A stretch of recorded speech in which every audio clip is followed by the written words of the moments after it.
welcome. It's indisputable. I'm your host, Rashad Richey. Good to be with you. We have a lot on the agenda today. Stick and stay. We got a doozy. Indisputable.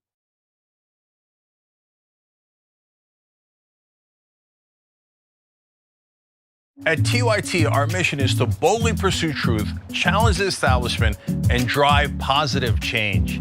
At a time when corporate capture of our media, our government, and our politics is nearly absolute, everyday working people need a champion to fight for them and to push back against the powerful interests that threaten our democracy itself.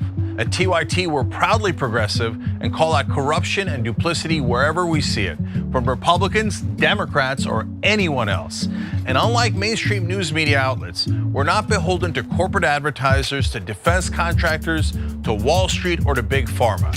We only have to answer to our audience, and for nearly 2 decades, we've accomplished that by delivering honest, timely, and insightful perspectives on the day's news without fear or favor or concern for whose toes we might step on or which powerful elites we might offend.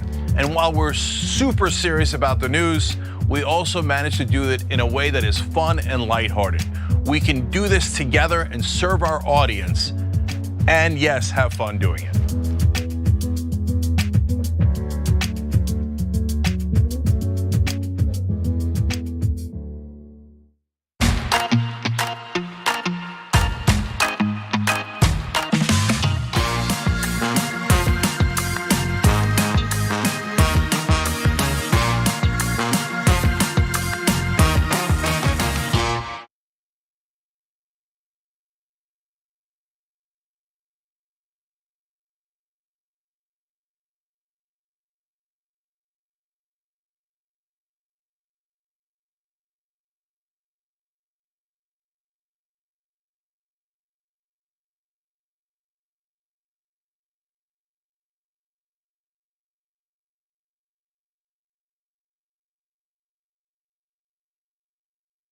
We talk about TYT Army being so strong. Usually they help us run our show.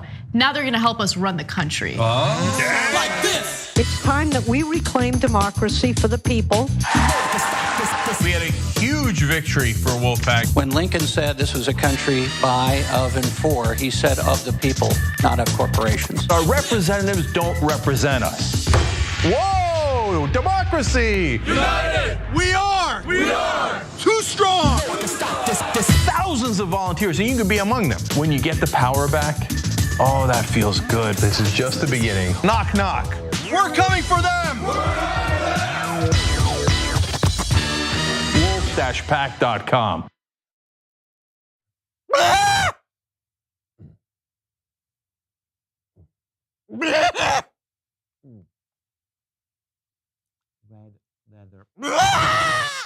Mayweather will knock out Pacquiao.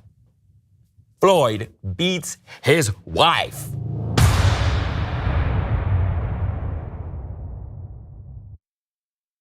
Okay, I get it. You're progressive. You're looking for other progressive voices. Why? Because you want real progress to happen. You're tired of the why, regular stuff. You should be checking out the Young Turks. Why? Because who else is going to have Killer Mike talking about politics and social issues in his new TV show, Trigger Warning?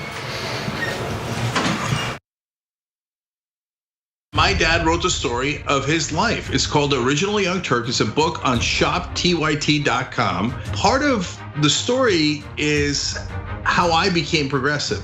Now, he doesn't write about that per se, but in his life story, you see, oh my God, when a community helps one another, when the government also chips in and gives you free education, anything is possible. He went from an incredibly poor olive farmer to living the American dream.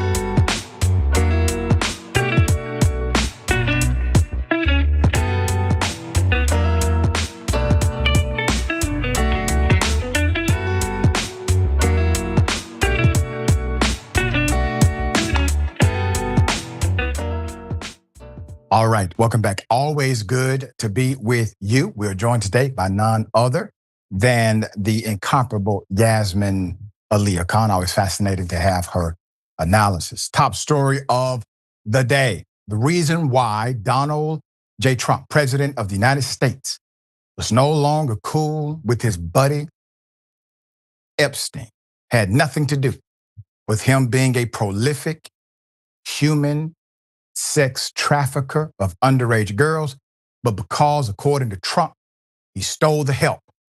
And that is a no-no. Here it is. Epstein has a certain reputation, obviously. But just curious, were some of the workers that were taken from you, were some of them young women? Were some of them young women? Well, I don't want to say, but everyone knows the people that were taken. And it was the concept of taking people that work for me is bad. But that story's been pretty well out there. And the answer is yes, they were. Yes, they were young women? What did they do? In the spa. In the spa? Yeah, people that work in the spa. I have a great spa, one of the best spas in the world at Mar-a-Lago. And people were taken out of the spa, hired by him. In other words, gone. And other people would come and complain, this guy is taking people from the spa. I didn't know that. And then when I heard about it, I told them, I said, listen, we don't want you taking our people, whether it was spa or not spa. I don't want him taking people. And he was fine. And then not too long after that, he did it again. And I said, out of here. Put it up full mass. Donald Trump has spoken about this now at least twice on record, maybe more. In a recent conversation, he called those workers the help and said his buddy Epstein stole the help. Trump now says his friendship with the deceased human sex trafficker ended in 2004 because the disgraced financier stole young women from the spa at Trump's Mar-a-Lago estate in Palm Beach, Florida. In Scotland, Trump first said he kicked Epstein out of Mar-a-Lago for stealing employees. Then on Air Force One later, he was returning to the White House. He surprisingly revealed that he knew the employees Epstein was poaching were in fact young women. He was then asked, quote, Mr. President, did one of those stolen, persons include Virginia Guffrey? Quote, I don't know. I think she worked at the spa. I think so. I think that was one of the people. Yeah, he stole her. And by the way, she had no complaints about us, as you know, none whatsoever, Trump continued. Now, before I continue, the concept of stealing a human being can only be contextualized properly in the arena of criminality. It is called kidnapping. But because there is no kidnapping, for Trump in 2025 to be talking about an employee with free will as being stolen from him, well, he's treating this employee as if, well, she's a slave, because that's how they would reference the transaction during slave era times in America. Because according to the slave master or plantation owner, the person had no rights for where they went. So his entire contextualization, from calling individuals who are his employees the help to saying that another human being stole, is indicative of him believing that the person who worked for him was in fact his property. Do you understand? This human being was never his property, no matter what age she may have been. She had the free will choice to work where she chose according to the law. And if her free will was in fact infringed upon, we have a criminal enterprise. Put it up full mass. The young 16-year-old Epstein and his associate, Ms. Maxwell, who has been in the news again, lured her away from Trump's Mar-a-Lago spa. You see, she died by suicide in April, years after filing a civil and criminal lawsuit against both Epstein and Maxwell, and also accused Prince Andrew of sexual abuse. That's different from a previous White House statement on why Trump and Epstein's friendship ended. Let me read it to you. Quote, "The fact is that the president kicked him out of his club for being a creep." It said, "Trump has never admitted he knew Epstein and Maxwell were trafficking young girls. He has denied knowing about Epstein's criminal enterprises." The Epstein scandal swirling around Trump has continued to intensify after the Justice Department earlier this month decided to close the entire case in reference to Epstein. The move came after Trump and many of his inner circle spent years stoking conspiracy theories around Epstein's death in jail, allegedly by suicide in 2019, and about his reputed client list. Trump supporters went wild after the announcement, attacking Trump and his administration for what they saw as a betrayal and the backtracking on the campaign promise to release the files. The controversy has only continued to worsen with Trump and has shown no signs of going away despite Trump's repeated attempts at distraction. What is his latest distraction? Trump is reportedly considering a pardon of Sean Diddy Combs after he was found guilty of prostitution charges. According to a Tuesday report from Deadline, sources within the administration said Trump has given serious thought to pardoning the music mogul.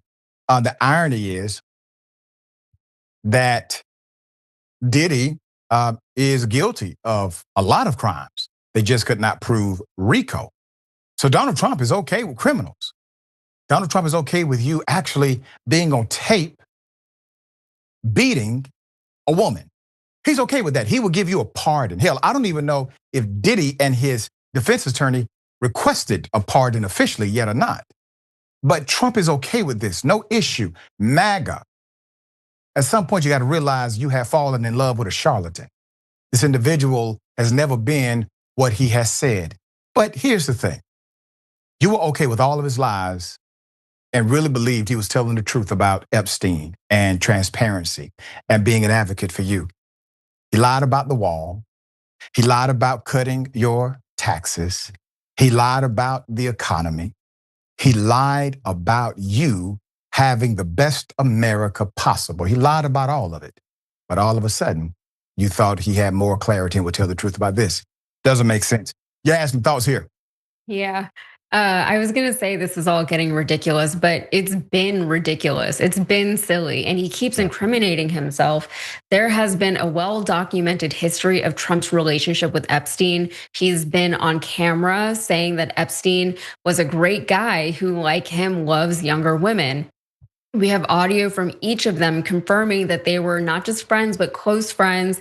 We have deposition footage of Epstein protecting Trump and pleading the fifth.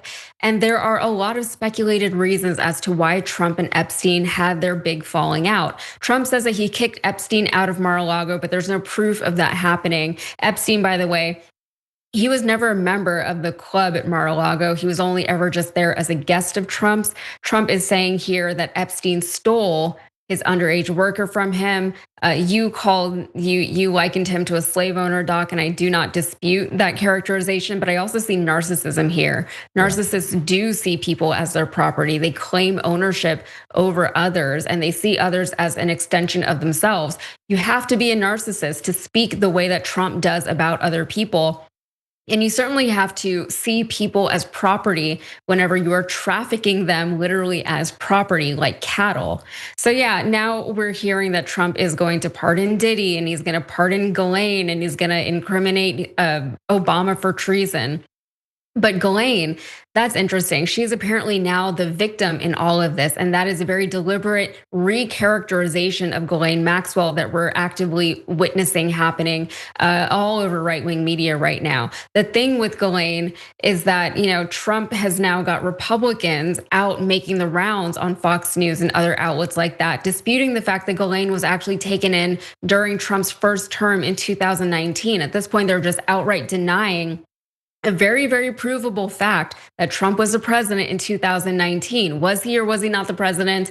Right. That is what they're like. That's how ridiculous this is all getting. But they want to make Ghislaine a victim so that MAGA can rest assured that, she wasn't involved. She was the victim in all this. Everything is on Epstein. Trump is absolved. And if he does give Ghislaine that pardon, it's so obvious what that will be, but it's just enough to where the MAGA base can find some kind of solace and comfort in that their guy still did nothing. They have a remarkable ability to just see what they want to see and not see anything else. They are more than happy to admit that Bill Clinton's relationship with Jeffrey Epstein was very, very sketchy, very questionable, could be a lot worse things than that. But they won't even look at Trump, who also had a very similar relationship with Epstein, who has pictures of him with Epstein. And the thing is, here on the left, I don't think anybody is out here trying to defend Bill Clinton. If Bill Clinton had a similar relationship with Jeffrey Epstein, then yeah, that's also a problem. And we would like to see that prosecuted or whatever, course of action needs to come from that. But, the MAGA right, they will not see that Trump is very much involved with whatever Epstein had going on. That's right. And some of the MAGA right, they are seeing the light. And then you have some of the commentators, ironically, continuing to blame people like Pam Bondi. Pam Bondi is in control of nothing. Everything that's happening is being directed and orchestrated by Donald Trump. Everyone knows that. All right, we'll bring updates as they come. Hell of a thing. U.S. labor activist has been assaulted by IDF, Israeli Defense Forces in Gaza. Put it up full mass. I have a story to tell you. Saturday night, the Israeli Defense Forces intercepted and boarded the Handala, an aid ship that attempted to reach Gaza as part of the Freedom Flotilla Coalition. We've talked about this before, a grassroots international collective that has worked to end Israel's blockade of Gaza since 2010. According to the coalition, IDF soldiers beat and choked the American labor activist Chris Smalls, who was on board the ship. Smalls is most well known for co-founding the Amazon Labor Union. Quote, the Freedom Flotilla Coalition confirms that upon arrival in Israeli custody, U.S. human rights defender Chris Smalls was physically assaulted by 7 uniformed individuals. They choked him and kicked him in the legs, leaving visible signs of violence on his neck and back. The coalition wrote in a statement posted on Instagram on Tuesday morning. Quote, when his lawyer met with him, Chris was surrounded by 6 members of Israel's special police unit. This level of force was not used against other abducted activists. We condemn this violence against Chris and demand accountability for the assault and discriminatory treatment he faced. Now, I'm going to get into some more details in just a moment. But this is the time, typically, when the American president would make a statement, the U.S. State Department would make a statement, and multiple U.S. senators would make statements about this particular issue happening abroad. Why haven't they made a statement? Here it is. Smalls, the only Black person on board the boat, was one of 21 members of the group who were detained. Others included 19 civilians, including parliamentarians, medics, engineers, journalists. You have Jacob Berger, Jewish-American actor, who shared on Instagram that Smalls was in great spirits after his detention. Everyone else who was detained, he said, should be released on Tuesday or Wednesday.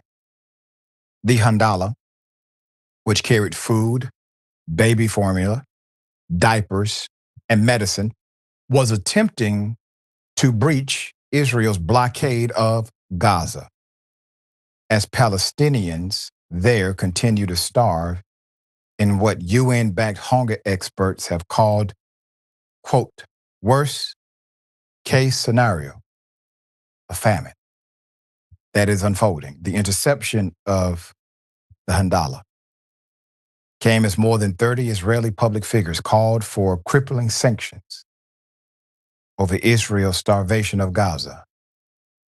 Donald Trump said he wanted, quote, to make sure Gazans get the food, every ounce of food, during a recent meeting with the UK Prime Minister. The Handala was not the first effort by the coalition to deliver aid to Gaza. Previous attempts included one in June. We talked about this one, where Ms. Thumber was arrested, were also intercepted by Israel. 2010, Israeli commandos killed 10 activists setting sail for Gaza on the Mavi Marmara. It is a dangerous job. It is a dangerous volunteer mission. It is a dangerous thing. And all they're doing is following international law, following the decree of NATO, following the decree of every single international coalition that we know. The rule is simple. People who are innocent should be able to get food. Every coalition says that. All of them. Put up the picture full mask.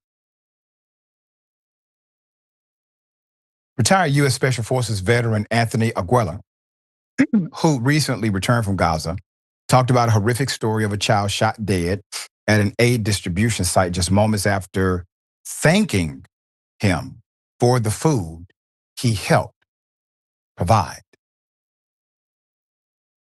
He witnessed the incident while working as a subcontractor for the Gaza Humanitarian Foundation, an organization backed by the United States and Israel to replace the United Nations efforts to provide aid to Gaza in an operation that independent observers have described as dangerous and ineffective. Put them up. This young child, this is on May 28th. On May 28th, on secure distribution site number 2, the aid had been distributed. A lot of people had left, showing pictures. He showed pictures of the event. He continued, this little boy, his name is Amir, and he was standing. He was with the crowd. He walks over to me, and he puts his hand out. And at first, I thought like that he wanted more food or something. And I felt bad because I didn't have anything. But I was like, oh, I have nothing. And he puts his hand out. And so I beckoned him to come with me. I said, come here. And he reaches out and he holds my hand and he kisses my hand. He kisses my hand and he says, shukran, shukran, which means thank you in Arabic. Quote, you can see in this picture that this little boy is not wearing shoes. His clothes are falling off of him because he's so skinny. This little boy from where he came from walked 12 kilometers to get here. Just to get here, 12 kilometers. Look at this boy. And when he got there, he thanked us for the remnants and the small crumbs that he got. And he sets his food down and he places his hands on my face, on the side of my face, on my cheeks. These frail, skeleton, emaciated hands, dirty. And he puts them on my face and he kissed me. He kissed me and he said, thank you in English. In Islam, it's called the Holy Kiss. He collected his items. He walked back to the group. And then he was shot at with pepper spray and tear gas and stun grenades and bullets shot at his feet and in the air, and he runs away scared. He says Amir was then shot by cowards, by these soldiers in Israel, along with others attempting to get food. Quote, as they're leaving the site and they get to the next intersection, I hear machine gun fire. He said the idea for shooting at the crowd, quote, human beings are dropping to the ground and getting shot. Amir was one of them. Amir walked 12 kilometers to get food. Got nothing but scraps. Thanked us for it and died. That's what we are doing. Elsewhere, Senator Lisa Slotkin went on Breaking Points to talk about the starvation in Gaza. When Krista Ball clashed with the Senate over her voting record on the U.S. to give aid to Israel. Here it is. What are you going to do? Because so far what we've seen, I mean, you voted for some of the aid that's been used to massacre children and innocents. You know, you have backed Israel, as far as I can tell, you know, from your voting record at almost every turn. You voted for a definition of anti-Semitism that would, you know, codify anti-Zionism as anti-Semitism. You voted as a member of the House to sanction the ICC for indicting Benjamin Netanyahu, who you just admitted is a war criminal, you know, by your own words. So are you going to join Senator Angus King, Senator Bernie Sanders in saying no more aid to this country that is committing war crimes against innocent civilians? I think the first thing, if you're asking about what to do with power, and I would offer that right now Democrats own nothing in Washington. So don't play powerless with me. You're a United States Senator. There are things you can do. In terms of who runs our foreign policy, I just think it's interesting, right? That there was a ton of protests when Democrats were in charge. There was a protest in Manhattan yesterday. Okay. Spoken like the true politician that you are, madam. It's real simple. If you kill children, I have no friendship with you. I give you no money. I support you not publicly or privately. There is no complication in that. There is nobody that could get me to change my mind. There is no compromise. Only a handful of individuals took that stance, and the vast majority of them lost their job in the U.S. Congress because of it. Now, if I have to sell my soul to keep a job, please keep that job to your damn self. Yasmin, thoughts? Yeah, you know, we've been hearing so many stories about what's been going on with aid not reaching the IDF victims in Gaza. Benjamin Netanyahu is bizarrely doing a bunch of podcast appearances right now because nothing in this timeline feels real anymore. But he's out there saying that the reason why Palestinians, including Palestinian children, are starving to death is because Hamas has just swooped in and they keep taking all of the food and water and keeping it for themselves. We simply have not been seeing that happening. The fact that Netanyahu is even trying to portray Israel as a benevolent force here while they're actively destroying life in Gaza, it's ridiculous. Like, post October 7th assaults aside, Israel had been actively and unapologetically, forcefully colonizing Palestine for decades, even prior to all the recent carnage that we've been seeing. And that is a very, very much like an offense. That is an assault on a people. Israel has never been benevolent in this situation. And I just want to point out something, Doc. famine historically is often not the result of, say, drought or poor farming conditions that afflict a land. I think it's one thing to say that people are afflicted with famine because that just sounds like it's an unfortunate thing that has happened. It doesn't really blame anyone outright. It's just a thing that has happened. It's a thing that happens sometimes, and it's like, that's too bad. That's another thing we have to deal with on top of everything else that we're already dealing with. But really, famine is more often than not the result of things like colonization, of imperialism. What happened to the Native Americans? The colonizers deliberately cut off their food supplies, killed and burned the bison just so the natives could not have them to eat. What happened in Ireland? The British took their food and didn't let them farm anything else for themselves apart from potatoes. So when the potato crop failed, the Irish people starved. And by the way, the British continued to just take the other crops from Ireland for themselves. They could have redistributed those crops to the Irish people, but they chose not to. Why was India afflicted with so many famines in the 18 and 1900s? Again, because colonizers demanded taxes in the form of grain. I'm not trying to dog on the British right now, but that was also the British. Famine is very much so a weapon of genocide. It's something that a colonizing nation can inflict on a population that they are trying to supplant while remaining somewhat free from that particular blame. Famine seems like a side effect of various other factors, like, for example, nonstop bombings, but famine is a deliberate thing. And Israel, Netanyahu, they know exactly what they're doing. He's trying to blame Hamas for this. Doesn't make any sense, but that's what we're dealing with. That's right. Well said.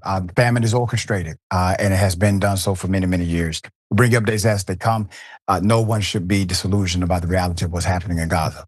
All right. Man jailed after shooting a jogger, yelling boy while doing so. We got surveillance video. We're going to break down what happened. Here it is.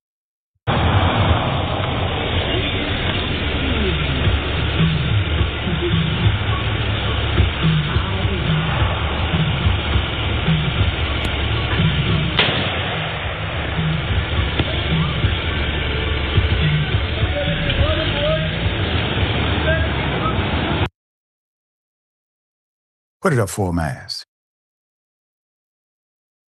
Surveillance video captured a white male ambushing a black jogger, calling him boy.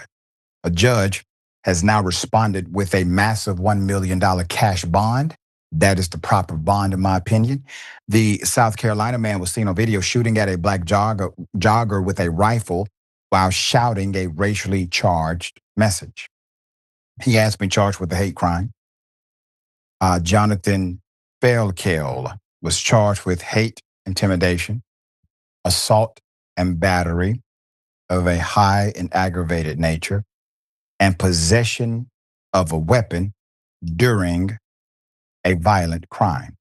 So surveillance footage shows this individual, Felkel, seated in a car.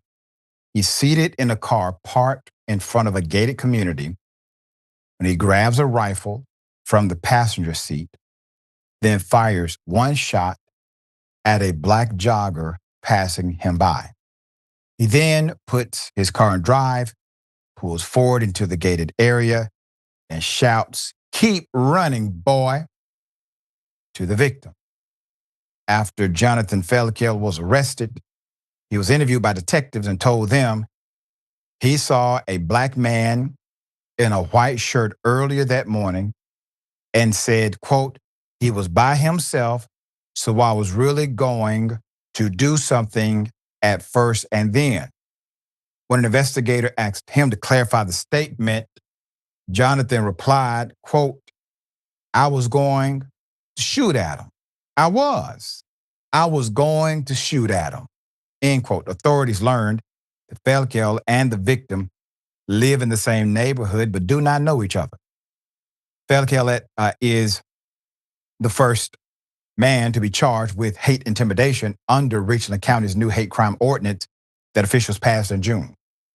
So the Richland County Sheriff's Department stated that Jonathan intended to instill fear in the victim due to his race. That, combined with other factors, led to his hate crime charge. South Carolina is one of only a handful of states that doesn't have a state hate crime law, so local jurisdictions have to pass it, leaving it up to cities and local counties to pass and enact their own version of a racial intimidation statute. Violent incident involving failure to kill has triggered calls for the state to adopt a statewide version of the hate crime law. Richland County is the first county in South Carolina to pass a hate crime ordinance.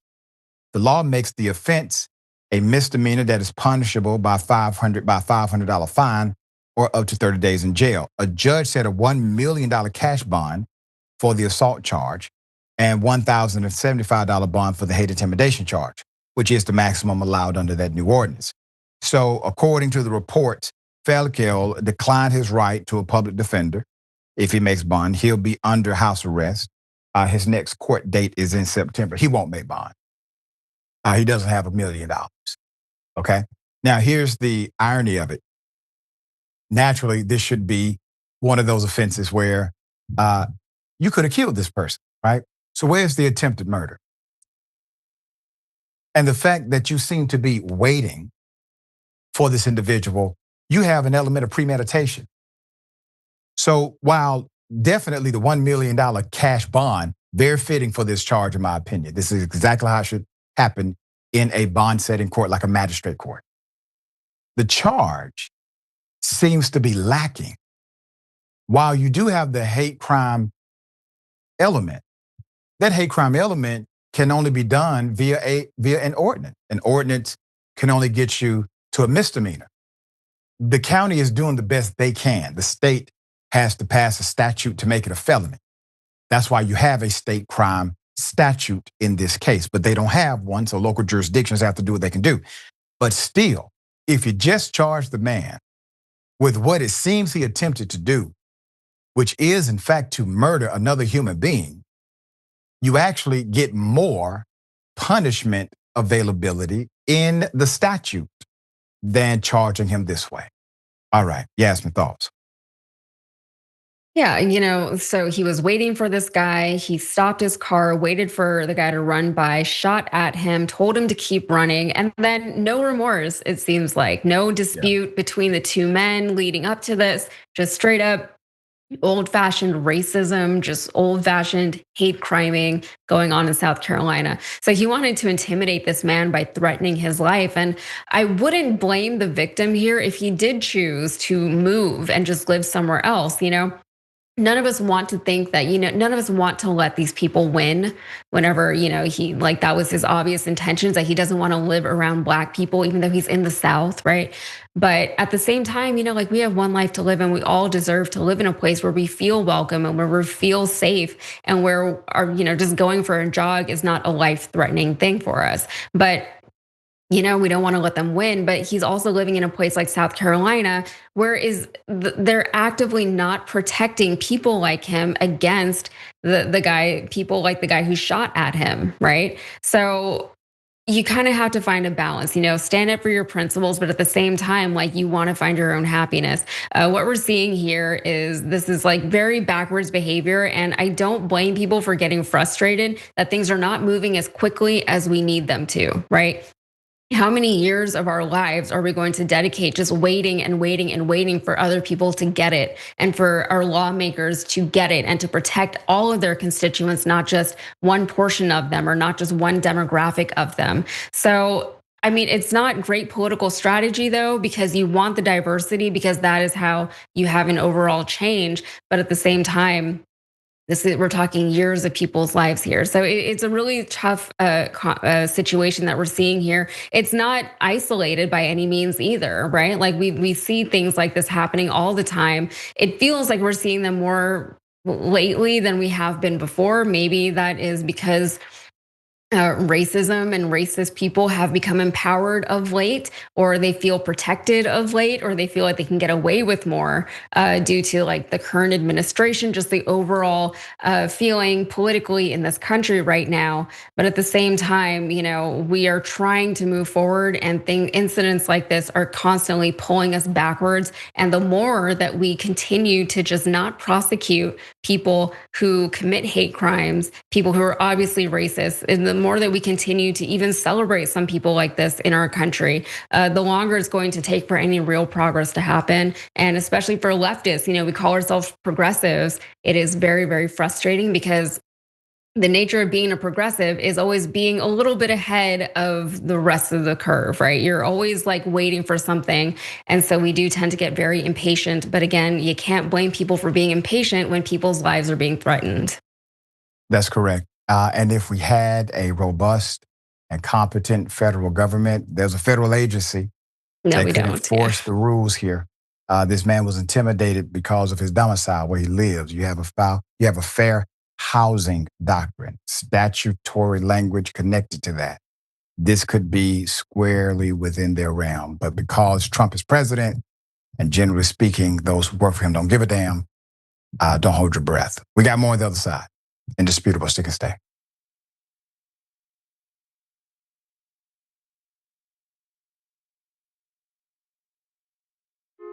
Hey everyone, Matteo Scarapore here, author of Black Buck, which is Shop TYT's first fiction book ever. I'm honored. So, Black Buck is about a young man named Darren who's living in Bed-Stuy, Brooklyn. He lives with his mom, he has his girlfriend, he has his best friend, he has his neighborhood, and his neighborhood has him. Darren's also working at a Starbucks in Midtown Manhattan. And one day, this man, real suave and good looking, comes in and asks Darren to give him his regular. But for some reason, Darren says no. This man named Rhett Daniels, who's the CEO of a startup called Someone, located on the 36th floor of the same building, is impressed. And he invites Darren upstairs, and then he extends an offer to join his elite sales team. Darren reluctantly joins, and he soon realizes that he's not the only black salesperson there. He's the only black person in the entire company. So he goes through hell and back in order to make it to the top. And once there, he has status, money, power, but he says, you know what? I don't like being the token black guy. So he hatches a plan to help other people of color infiltrate America's tech startup sales teams, redefining what it means to be a minority in the workplace. This book definitely, if you couldn't tell, touches on many things that are relevant to this moment that we're all living in right now. But it's also connected to the many moments in history that have come before today. I hope that you read it. I hope that you enjoy it. And if you want to order a copy, go to shoptyt.com. Thank you, be well, and happy 2021. Here's the inside scoop on diners in LA. You want good pastrami sandwich, you go to Factors. You want to see some people in the business, you go to Nate and Al's. You want the best variety? My secret spot's the Nosh. Now here's the inside scoop on politics and news. You go watch the Young Turks live every day at 6 o'clock Eastern.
All right, welcome back. Always good to be with you. We got a lot of comments. I'll read as many as I can. Mrs. White, welcome to Indisputable. Thank you for joining the train of truth. Mr. Kitty, it's what I call my wife. Dr. Richard looking hella nice with the unbuttoned collar. Thought I'd let you know it's working for you, brother. Thank you so much. I appreciate that. Busy B, hello everyone. Getting ready for work, but I'll be listening. Thank you for listening. Joe Mario, I just need us to multitask without concern for others. There are African countries starving, that's correct, and have been for years before Gaza had a crisis. All involved needs help all. That is correct. And Bernie the Kiwi Dragon, Crystal Ball did good. I agree. Nancy J. Detweiler, hello everyone, hello back to you. And Neon Death 07, no tie doc must be super hot in Atlanta, and it is. That is correct.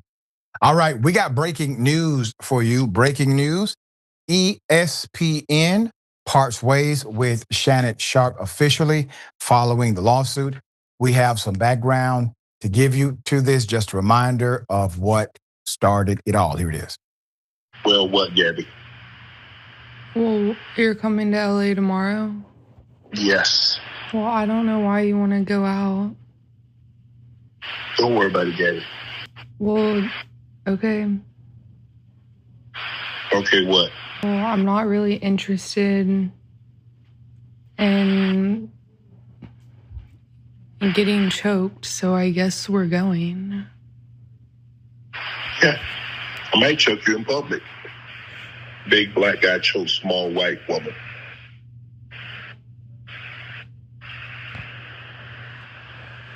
It's not a good look, Shannon. Not a good look that you do what you did to me. Put it up full mass.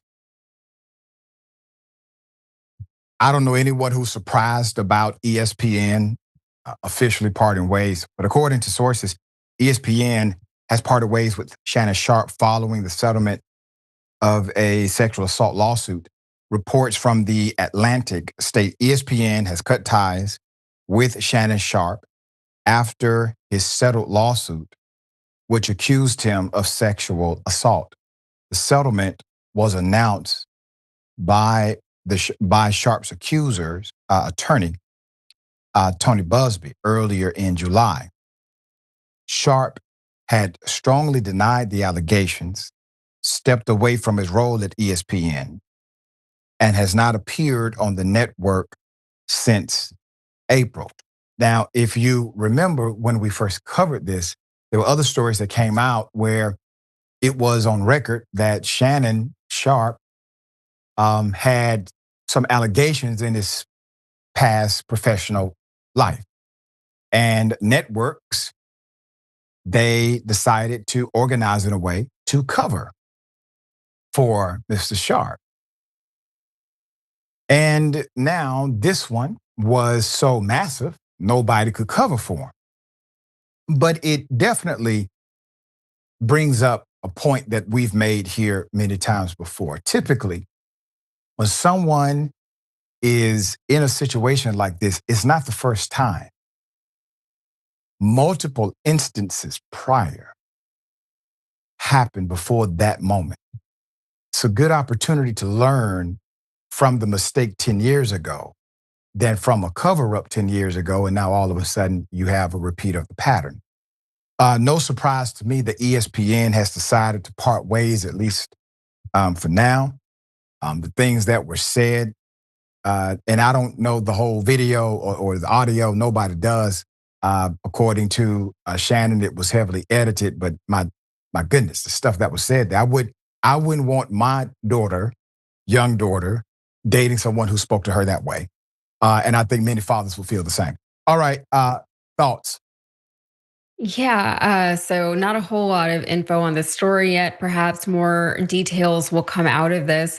This story obviously just broke while we were here live on the air, but it looks like things are going to be changing over at ESPN. I am curious, is he still doing his podcast show thing that he had online? Yes. Okay. So I wonder if he's going to address it there, or if he's just going to pause production. I know he was getting a lot of notoriety, I'll say, from the show with a lot of the guests that he had on. Obviously, the Cat Williams interview went viral, and that kind of made him a little bit more relevant to people like me who don't really pay a whole lot of attention to Shannon Sharp or ESPN normally. So a lot to unpack here, though. Also, his attorney is Tony Busby. That guy is such a character. He's from Houston, and he ran for mayor one year as a Republican. I think it was 2019, and he was such a Trump wannabe cartoon of a man. Really interesting policy suggestions, just kind of puzzling, like, why are you here? I think he also ran for city council too a few years ago, unsuccessfully again. So it's always just funny for me whenever he pops up in stories like this one. Yeah, and so he's the alleged victims attorney, but he also was the attorney for other alleged victims of very famous individuals in the culture prior. And so this has become his new thing, I assume. Yeah. He's All right. rebranding himself. Yeah. All right. Well, we got more on the other side. Indisputable. Stick and stay.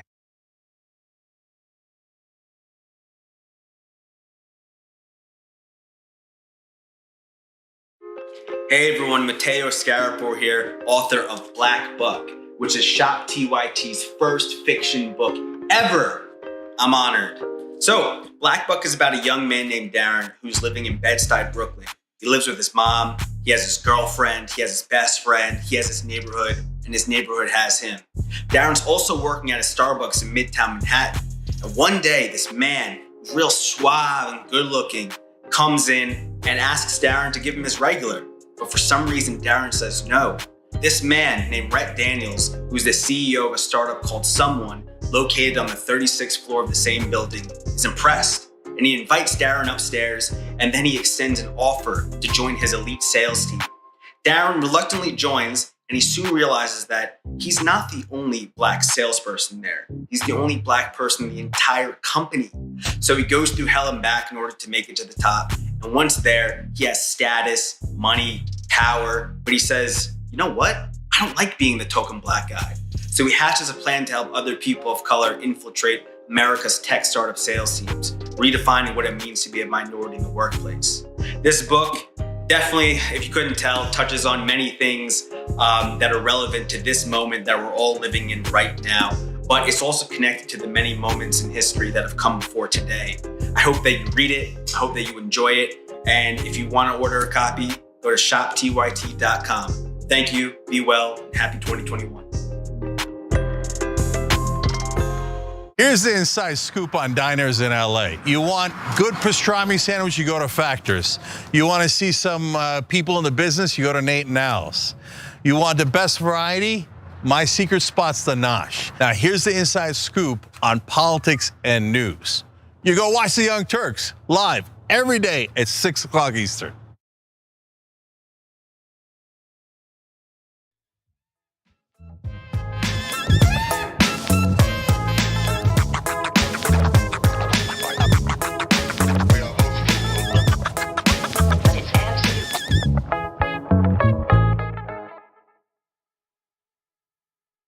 All right, welcome back. Always good to be with you.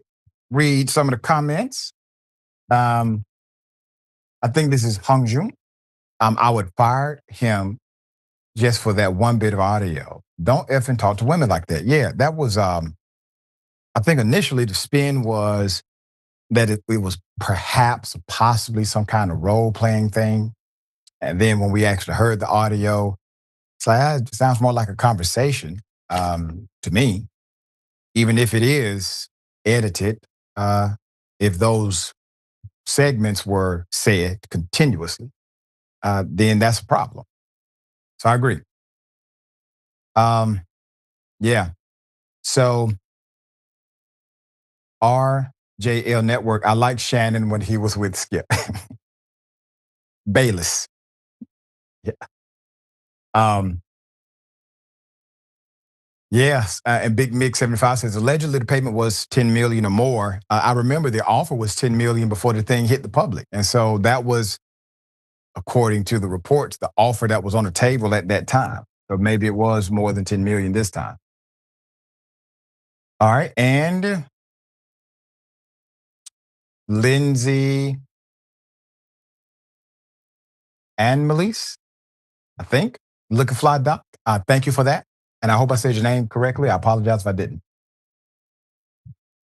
And David Smith, my big homie Dave. What's up? What's going on, my David Smith 311?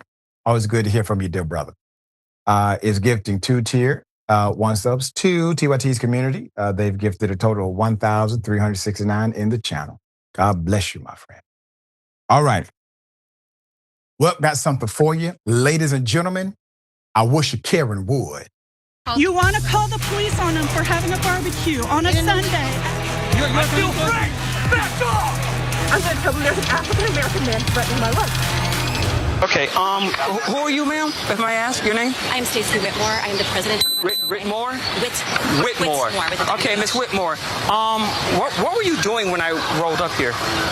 Well, I am taking down their license. You know, I talked to these people twice. I gave them two verbal warnings. So I can't use my taser. Okay, hold on, wait a minute. Hell to the no. Hell no. Hell no. Put it up full mass, man, before I go to the next video, man. That shirt says HOA enforcement. We got to stop this right now. We got to stop this. HOA Karen is in a tactical vest and carries a taser. She says she is enforcing the aesthetics of the community. Karen, why do you need a taser, madam? To enforce the aesthetics. What are you going to do if somebody says, no, I'm not going to cut the hedges today, Karen. I have somebody coming next week. I've already ordered the hedges cut by way of a contractor. What are you going to do, Karen? You going to tase them?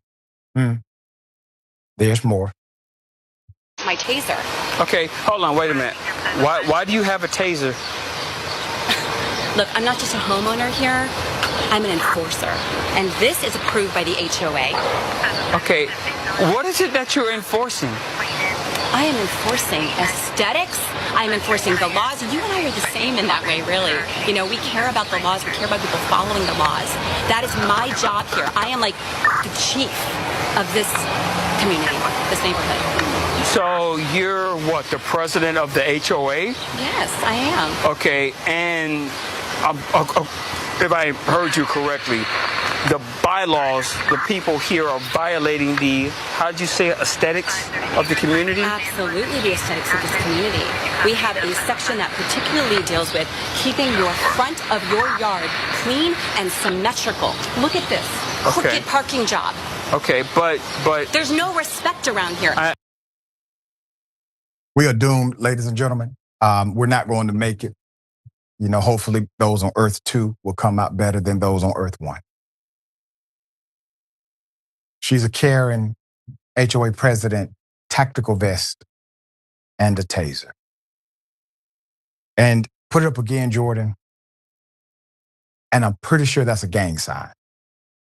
I got some people working on it. Okay, Yasmin. Yeah. Okay. I know a man on one of these local HOAs, and most of the drama that I get to hear about, by the way, which is thrilling for me, most of the drama has to do with neighborhoods. Like there's one neighborhood gate in particular that just keeps malfunctioning. And this guy that I know on the HOA, he's always like stressed about this gate. And I'm like, just get rid of the gate. Like, what is it even doing? Nobody's out here trying to tase anyone over the gate though. But yeah, Doc, like you're so right. The thing that you mentioned was exactly what I was wondering, because the things that an HOA would enforce are not things that can or should easily or readily be remedied. Like at what point are you tasing people? You know, you say, oh, you have to power wash your driveway. And if you don't go immediately to your garage and pull out your power washer, you get tased. I don't know. Like, this feels satirical to me, though. Like, I can't tell if she's serious because, like, the way she's speaking, even it sounds like an episode of Parks and Rec. So, yeah, for like the sake of my own sanity, I'm going to say that this is some kind of, I don't know what she's doing. I don't know what she's doing, but if she's for real, take a look in the mirror, woman. This is not a good look. Yeah. Let's hope. But please bring me more footage of that woman. Okay. All right. Hell of a thing. And so this is a very scary moment. A black trucker is ambushed by angry white men, including a public official. You won't believe it. Here it is. Alone. Let's goddamn go. Leave me alone. Leave me alone. Leave me alone. Truck still cops. I'm leaving now. Give me your phone. Let's go, bitch. Let's go. Get in the truck. Yeah. Don't get out of the truck no more. Don't get out of the truck no more. Take you out. Yes. The sheriff's department's coming to get rid of you and your mud. Okay. So stay in your truck. Yes, sir. Before something bad happens. Yes, sir. Get in. Yes, sir. Yes, sir. Yes, sir. Do it now. Yes, sir. Yes, sir. I'm saying, shut your door, shut your mouth. You're the sheriff? You're the sheriff, right? Yes. And you weren't trying to talk to me. Can I'm gonna draw the window down? I'm done talking with you. Shut the door.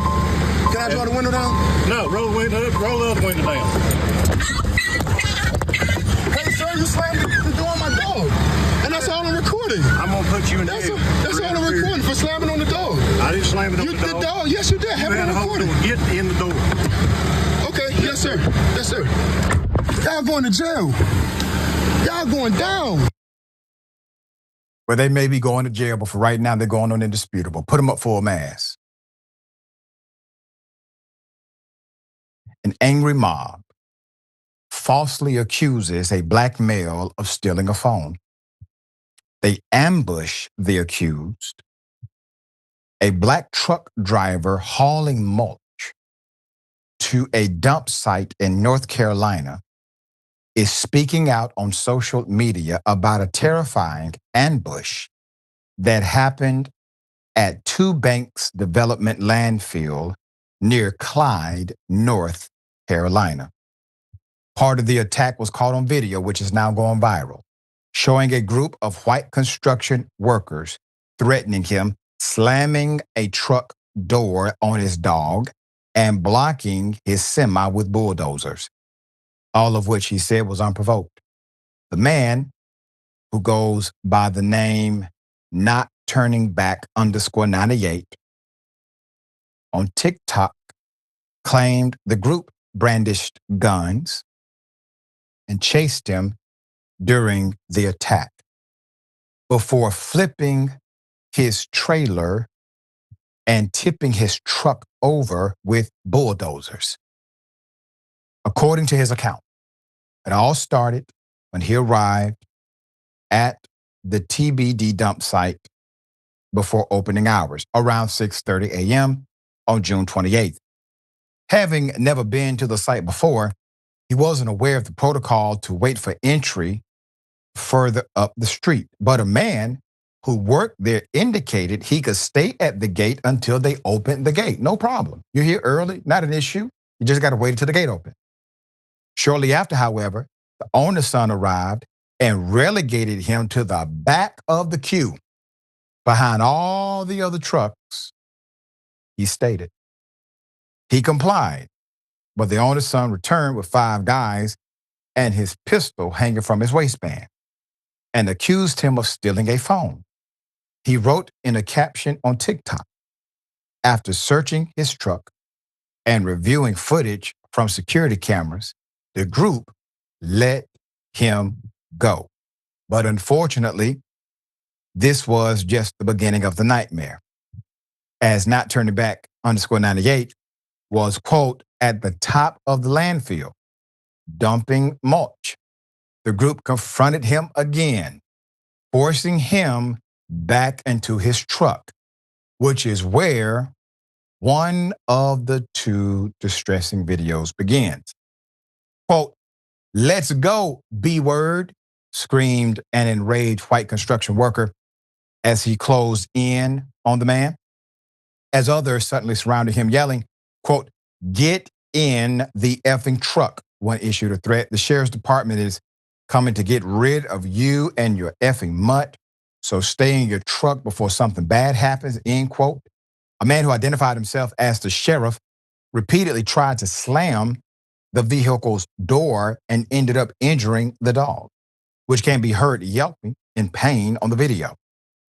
The so-called sheriff wore a Wrights Brothers construction hard hat and reflective vest over regular work clothes and did not produce a badge. On Instagram, Wright Brothers touts itself as a Christian-owned, values-driven company, claiming to be the Southeast top provider of construction services. The attackers have not been officially identified, and it's unclear whether they are employees or contractors. However, Wright Brothers has turned off all comments on their social media platforms. Another video filmed at a distance showed the semi tipped over, surrounded by bulldozers. The man is ordered to put his phone down and stop recording. "Get in the vehicle now. You're leaving. You're gone." The truck driver is currently seeking a lawyer, has posted a follow-up video assuring concerned viewers that his dog Coco is now doing fine. He added, quote, "She doesn't ride on trucks anymore and she's home with my family. Thank you for being concerned. I appreciate the love, and so does she." Jordan, can we put up the picture again of the individuals who have not been identified? Okay. So hopefully somebody is aware to assist at least in trying to come to a conclusion. They are aware of who these individuals are. We would like to provide whatever help we can to the trucker to resolve this situation appropriately. All right, Yasmin, that has to be, and I'm just thinking as if I'm a black male by myself, with my dog Coco, in a basically a place where you can hide a body, because you can hide a body in a place where you dump mulch. Okay, yeah. If I'm in that situation, that's terrifying. Yeah, and he's by himself. He has his dog. They obviously don't respect the dog even. Like they're showing, you don't expect a whole lot from racist people, but somehow whenever they like outwardly would hurt a dog, you're just like, God, like what kind of people are we dealing with here? And what is going on in the Carolinas? We had the earlier story from South Carolina, this one now from North Carolina. And Doc, I think you were mentioning something about pattern recognition earlier with that Shannon Sharpe story. And unfortunately, so many of the stories that we cover on this show follow a very specific pattern, and it's not always a good one. Usually it's not a good one. There's racism, there's injustice, and then there's outrage. And then maybe we get some sort of justice to right the wrong that has already occurred. Of course, by that time, people have often already been hurt or even killed. Damage has already been done to physical bodies, to personal property, or even just psychological damage has been done. This is incredibly psychologically damaging, as you were pointing out. That is a very scary situation for anyone to be in. To be confronted with such blind hatred and racism, to be there by yourself, to be, standing, have all these people there threatening you with weapons, and they're not making any attempts to hide the fact that they are racist and to hide the fact that they don't like that guy and to hide the fact that they're threatening him. And they're saying, don't do these things. Don't get out of your car. Don't say anything. Stop recording. They're making all kinds of demands and they expect to be obeyed. And this man is, he's trying his best not to agitate him. He's lucky that he got away with his life, but all you heard on that recording was him saying, "Yes, sir, yes, sir, yes, sir." And I'm not blaming him for that response because I understand that he was trying to protect his life and not trying to aggravate a situation. But these men do not deserve any kind of respect. And also the fact that these guys were described as a racist white mob is very funny to me, because aren't mobs by definition just like a bunch of angry, unthinking people. They're just people who are not intelligent enough to, one, manage their own emotions or to think for themselves. It is pathetic. Also, for the company, I would love to see those Christian values actually on display. So let's see if the company attempts to embody the Christian values that they purport to live by and to run their business by. And let's see if they actually do the right thing here. Well said. We'll bring you updates as they come. We got more on the other side. It's indisputable. Stick and stay.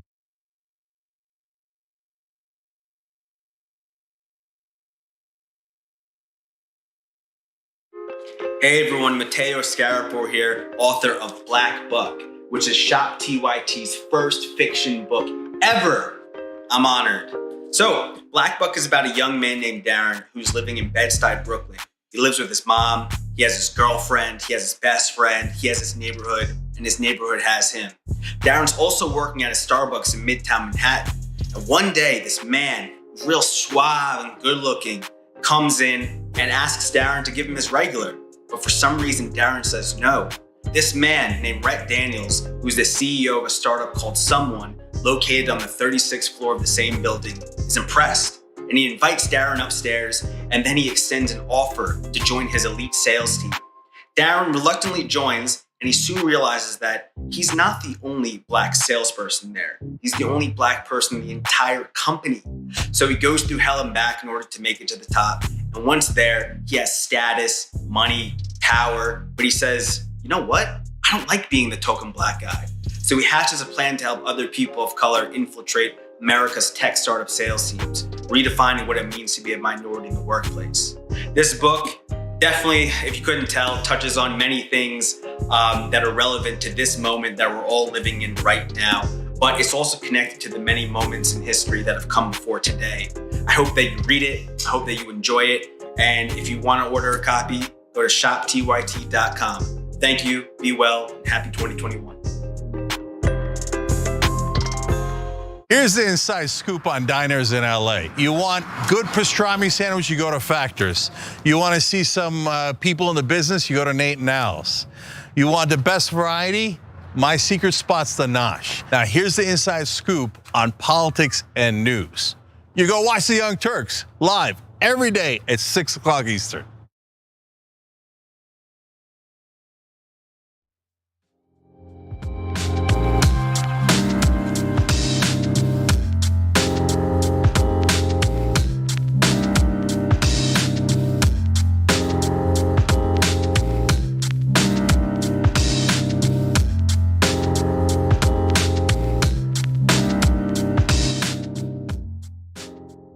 All right, welcome back. Good to be with you as always. All right, I'm going to read a few comments. Andrew Martinez says they need to worry about doing the job instead of harassing someone else who was doing theirs.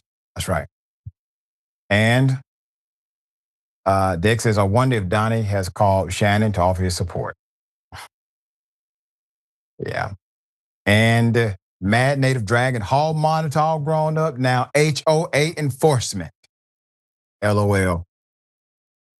We need to do a study one day and see how making a person a hall monitor has impacted their adult life. Here we go. All right. We got an update. Cop sued over shooting an unarmed man sitting on a couch. Here it is. Here! Spell it!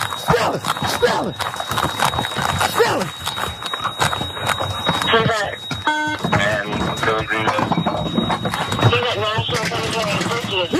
Here!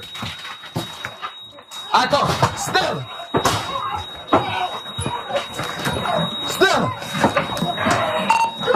Get on the ground! Hey, get on the ground! I can't hear! Hey, I see you, dude! Get on the ground! Right, there we are!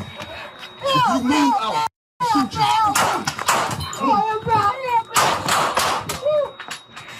Help me, sir. I live here. Put it up for a man.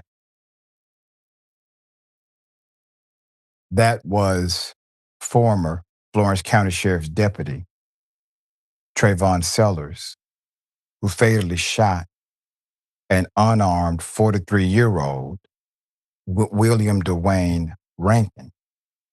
Sellers busted into his home over a speeding violation with his unleashed canine. After shooting Mr. Rankin, he also allowed his dog to maul Johnny Cooper. Mr. Cooper is a 72-year-old man who owned the home he shared with Rankin, who had nothing to do with the traffic infraction. Now, Cooper and the brother of Rankin are in fact suing. The incident took place on May 26, 2024, after Sellers said he spotted Rankin speeding even though he did not use a radar detector to determine his speed, the claim states. Sellers pursued him for several miles until Rankin pulled into a property, running into a tree and jumping out of the car to run into the home. Dashcam video shows Sellers pulling onto the property and running after him using a remote control device to unlock the back door of his patrol car, releasing the dog. Sellers then opened the door to the home, which was unlocked, allowing the dog to run inside, where he began attacking Mr. Cooper, who had been doing nothing more than minding his own business inside of his home. Sellers follows the police K-9 into the home, spotting Rankin on the couch, partially hidden under a cushion, where he barked his contradictory orders before shooting him 5 times. Rankin was pronounced dead at a local hospital. Sellers remained employed for another 3 months until he was arrested for an unrelated domestic violence incident in a neighboring county, where he was beating his wife in public and berating witnesses who saw it, which is what led to his termination. It was his second domestic violence arrest in 2 years. 3 weeks later, he was charged with manslaughter, assault and battery, and official misconduct over the incident that involved Rankin and Hood. Sellers remains free on bond as he awaits trial for the shooting and dog mauling incident, as well as the domestic violence incident. Also, you have a career criminal. This is a career criminal. Multiple years, multiple criminal charges. These are the ones we know about. He's the police. How many times has he been caught in a criminal action and they decided to let it go, say nothing, not charge, let everybody's head cool off before we come back? These are the ones we know about. And they stretch out over a number of years. This man is violating significant protocol in chasing a person who, based on his knowledge, only committed a traffic violation. Puts a dog on him. He doesn't know if children inside of that particular premise. He doesn't care if there are babies inside of that home. He knows none of this. This is the reason why you follow protocol. There's more. Although Florence County Sheriff acted as if was not aware of the previous arrest, his training history report from the South Carolina Criminal Justice Academy states that he registered from Darlington County Sheriff's Office on February 23rd, 2022. It also answers yes to the questions as to whether there is a pending criminal investigation and pending criminal charges against the officer on page 18 of the 19-page report. A simple Google search of his name would have brought up his mugshot over that arrest. However, it appears he was cleared. Those charges were expunged because they do not appear on the Darlington County online court database. And the training history report states he worked for the Darlington Police Department from April to July 2022 before rejoining the Darlington County Sheriff's Office for another 2 months before he was hired by the Florence County Sheriff's Office. The claim states he then continued his violent ways without any disciplinary action from his supervisors. Upon information and belief, Sellers and his K9 have previously been involved in incidents that violate defendant FCSO's own policies and procedures due to not being trained or certified appropriately, and also involved excessive force being used on individuals, yet defendant FCSO turned a blind eye to these incidents and allowed Sellers and the K9 to continue their patrol duties with no measures taking place concerning their conduct. He corrupted the K9. He corrupted the K9, okay? Put him up full mass.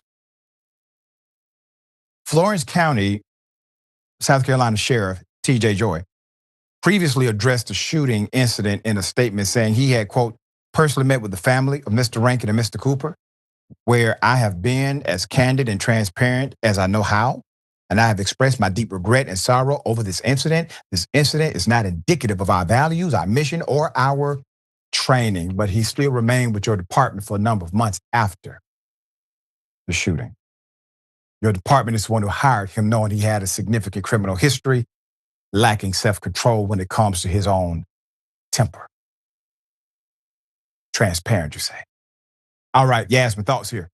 Yeah, so a traffic violation is reason enough to bust into someone's home and kill them. Apparently didn't know that. Good to know, I guess. This man is clearly not anyone who should have access to a firearm or an attack dog or immunity, right? This wasn't motivated by the will to enact justice here. This was anger, pure unadulterated anger.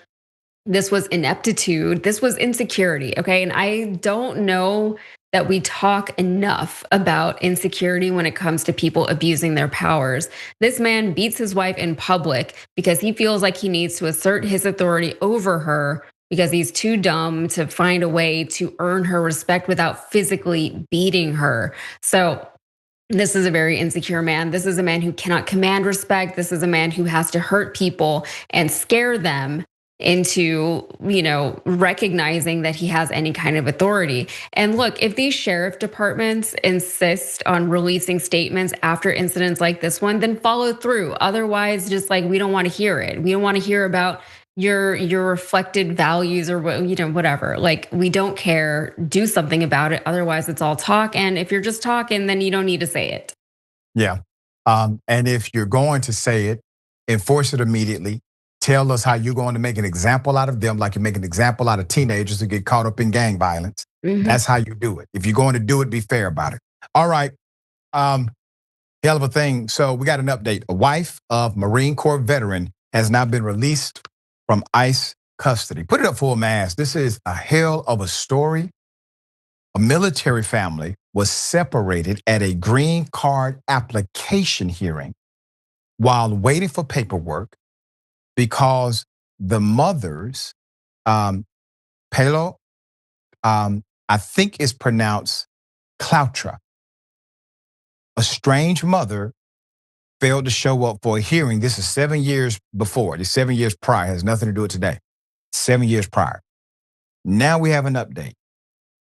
Miss Cloutra, a Marine Corps veteran's wife, has been released from U.S. immigration detention following advocacy from Senator John Kennedy, a Louisiana Republican who has been backing President Trump's immigration crackdown. So despite Marine Corps recruiters claiming enlistment will offer protection from deportations, government memos show that family members are instead referred for deportation. Until last week, the Mexican national had been one of tens of thousands of people in ICE custody as the Trump administration continues to press immigration officers to arrest 3,000 people a day suspected of being in the U.S. illegally. This is about a quota. This is not about substance at all. This is about a quota. The incompetence is what you're seeing on display.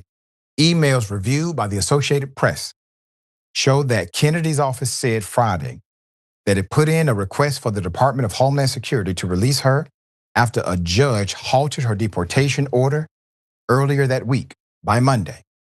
She was out of a remote ICE detention center in North Louisiana and home in Baton Rouge with her veteran husband, Adrian, and their 2 young children.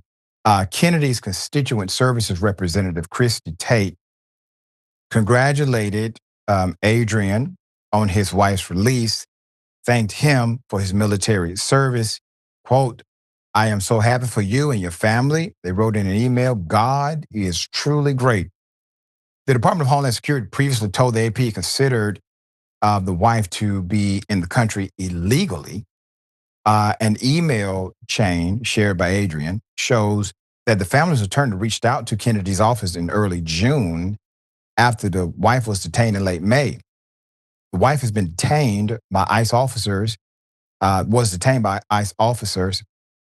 May 27 during an appointment related to her green card application, reunited with her breastfeeding infant daughter and able to snuggle with her toddler son.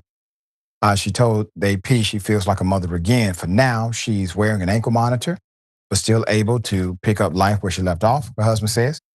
The day of her arrest in New Orleans, the couple had planned to sample some of the city's famed French pastries, known as beignets. And her husband says they'll finally get the chance again. We're going to make up that day. Republican Nancy Mace says she likes to watch videos of ICE detaining people. New sheriff in town, I have to tell you, one of my favorite things to watch on YouTube these days are the court hearings where illegals are in court and ICE shows up to drag them out of court and deport them. I can think of nothing more American today than keeping our streets safer. It is akin to the ancient blood sport, is it not? Where the greatest entertainment was watching 2 individuals, well, kill each other. This is insane. This is what you don't see in a civilized social construct. But it begs the question, are we civilized at all? If we get joy out of watching people being destroyed due to our system of laws.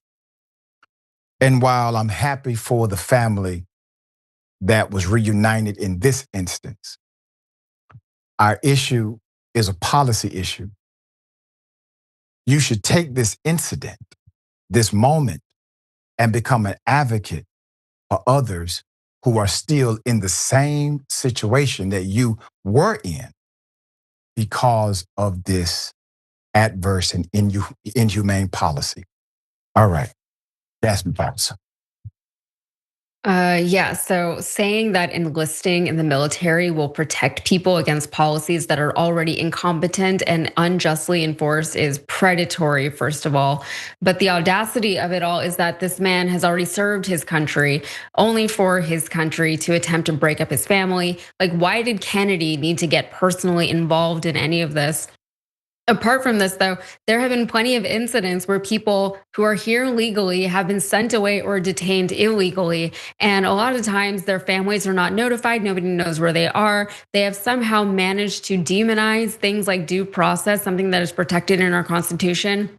So how can we even know if the people they're picking up are illegal or not? How do they know if the people they're picking up are illegal or not? And the answer is that they don't know. They're just racist because that is how they're actually targeting people. So they're even waiting at immigration courthouses to arrest people. And the people there are literally there because they are following the law. The people who are at the courthouse are not people who are unlawful. This feels like eugenics. This feels like racism. This feels like a lot of things. This is actually the agenda of Project 2025. This is what they said they were going to do. This is what they said they wanted to do. And however they spun it to the Republican base, even Republicans are upset about what they're seeing here. I don't think any Republican is going to see a military veteran and say that's good that that happened to his family. But, right. I've been wrong as far as, me having maybe too high expectations for people at times. So this is unfortunately, I don't know that this is going to stop anytime soon. We have people like Nancy Mace who are just not just unapologetic about what's happening, in the way that these policies are being enacted and carried out, and how ICE agents are demonizing entire cities, right? They're just like threatening people to stay in their homes. You have Nancy Mace, who is just like celebrate. She's giddy about it. It's like something is wrong with her. Like something is wrong with the people who are running this country, and they're not going away anytime soon. So I fear that we have at least another couple of years to deal with this. And I don't know what it's going to take, but we got to get some of these people out of office. There you go. That's what it takes. Getting some of these people out of office and putting in decent human beings to run it. All right, always pleasure having you on the program. Tell people how they can follow you. Absolutely. How they follow you, check out your great work. Yeah, you can find me on Instagram at YazK with 5 Z's, YAZZZZZK. And I also do videos on Rebel HQ 4 times a week. And I'm going to be hosting the main show this Friday, so you can check that out. Awesome, good stuff. Always a pleasure. Remember, take care of yourself, take care of each other, take care of the planet. Remember, the truth is always indisputable.